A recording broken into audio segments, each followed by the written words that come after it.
without, like a skeleton. Workshops everywhere. It took weeks to find your way around. There'd be workshops for every trade you ever heard of. Painters, sailmakers, coppersmiths, boiler makers, cabinet makers. I even learned a bit about French polishing off them. Harlow's was a fine place to work, but dangerous. Every ship cost a life, and there'd be lots of injuries besides. I was in the engine works for a while. Very well equipped it was. That's where we built the triple expansion engines. 2 of them, each as high as a 3-story house. I worked in the frame bending shop. You'd heat steel beams in the furnace, then hook them onto slabs of cast iron and hammer them curved. It was skilled work. You had to bend them more than you needed because the frame straightened out a little when it cooled. The shell plates that made up the hull weighed up to 4.5 tons. They were taller than the daft. The plates were overlapped on the edges. Some were raised, one after another. We called it clincher. One of the foremen told me years ago, that's how you build steel ships. Oh, it goes like that, chain? Whoa. That is a big one. I worked as a heater boy. You had to heat the rivets on a wee plate. You pump the bellows till the rivet was white hot. Then you get a hold of it with your tongs and throw it up to the catcher.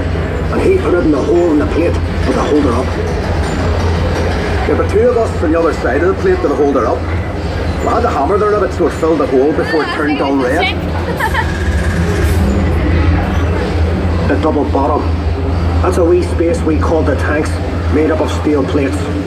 The rest of the rivet squad all had to fit into that gap.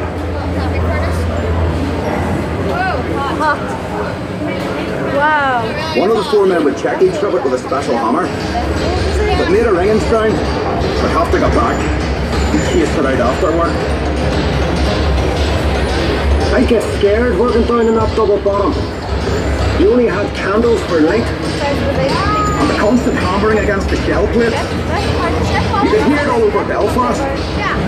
Some of those boys ended up stone deaf, so they did. We were paid 31 bob a week. The heater boy and catcher got 16 bob.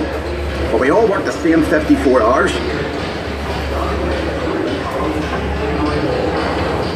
The upper deck was steel too, and part of the strength of the ship.